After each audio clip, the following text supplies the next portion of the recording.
She sat quietly in first class, her small frame almost lost in the large leather seat.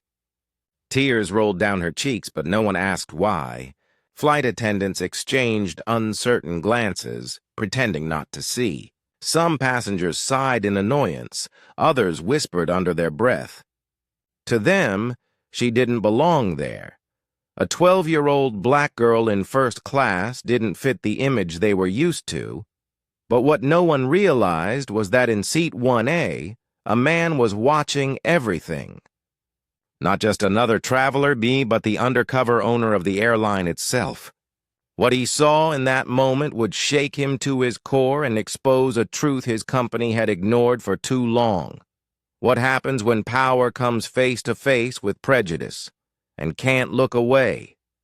Watch until the end. Wait a second. Tell us where you're watching from in the comments. And don't forget to subscribe for more powerful stories like this. Ethan Moore was one of those billionaires who preferred silence to attention. His airline, Moore Air, was known worldwide for luxury and efficiency. Yet Ethan never trusted reports or reviews. He wanted to see things himself.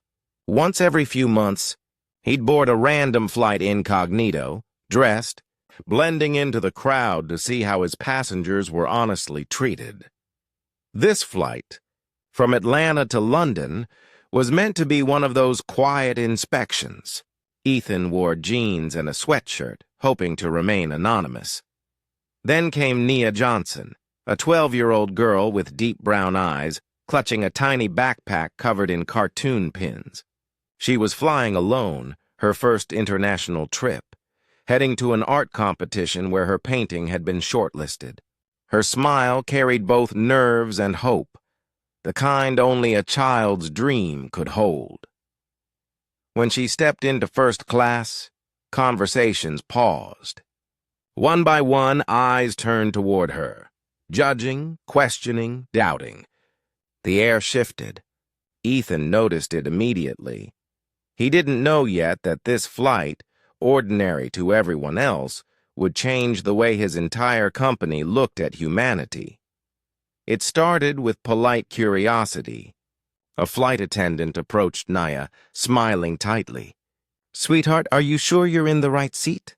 she asked, her tone more doubtful than kind. Nia nodded, her voice barely above a whisper. "Yes, ma'am. Seat 3C. She handed over her printed boarding pass, neatly folded, her small hands trembling. The attendant scanned it, frowned slightly, then walked away.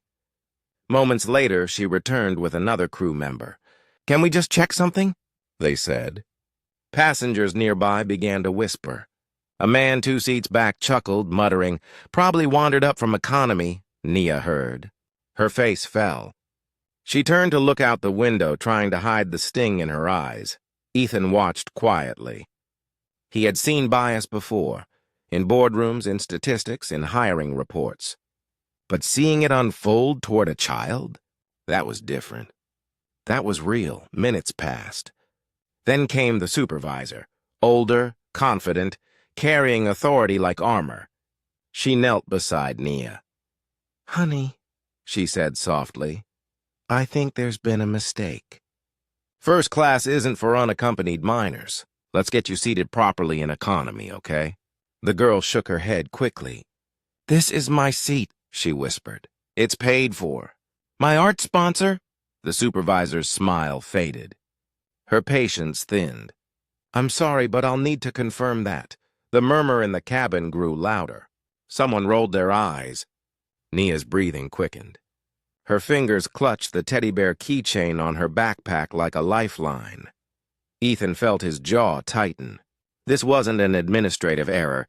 It was prejudice hiding behind procedure. The difference between checking and challenging was evident. And right now, a 12-year-old girl was being challenged for existing in a space she'd earned. He could feel the moment boiling, a silent test of who he truly was when no one knew his name. Ethan stood up slowly, every movement deliberate. The chatter faded. The air tightened. "Excuse me," he said calmly, addressing the crew. "Is there a problem with this young lady's seat?" The supervisor straightened, her professional tone wavering. "Sir, we're verifying the ticket information." "She already showed you," Ethan interrupted, his voice steady but firm. He took Nia's boarding pass, studied it, then turned it so the crew and the watching passengers could see. "Seat 3C, paid, confirmed. End of story." Silence. Then, reaching into his jacket pocket, he produced a metal card, engraved with the words Ethan Moore. Founder and CEO, Moore Air. Every face shifted from curiosity to shock. The attendants froze. The supervisor's confidence crumbled. Ethan's eyes never left theirs. "If this is how we treat a child," he said quietly, "then everything I've built means nothing." A hush fell over the cabin. Shame replaced silence. And for the first time, the crew truly saw Nia, not as a mistake, but as a person. The rest of the flight passed in heavy quiet. Nia sat still, wide-eyed, unsure what had just happened. Ethan moved to the seat beside her, offering a gentle smile. He asked about her art, her favorite colors, and her dream of painting the clouds someday. She relaxed, speaking softly, unaware that the man beside her controlled the very airline she was on. When the plane landed, Ethan walked her off personally, handed her his card, and said, "Keep painting. The world needs to see what you see." Days later, a passenger's video surfaced online. Millions watched the moment a billionaire defended a little black girl no one else would. The story spread across continents. Ethan issued a statement, not of corporate apology, but of accountability, new training, new policies, and new eyes on how bias hides in plain sight. But beyond the headlines, the real change began within him. A silent promise never to let silence stand where justice should speak. Because sometimes, power doesn't mean owning the sky. It means making sure everyone gets to fly. How many more Nias must cry before we all learn to see, not color but humanity? Which country and city are you watching from? Take care.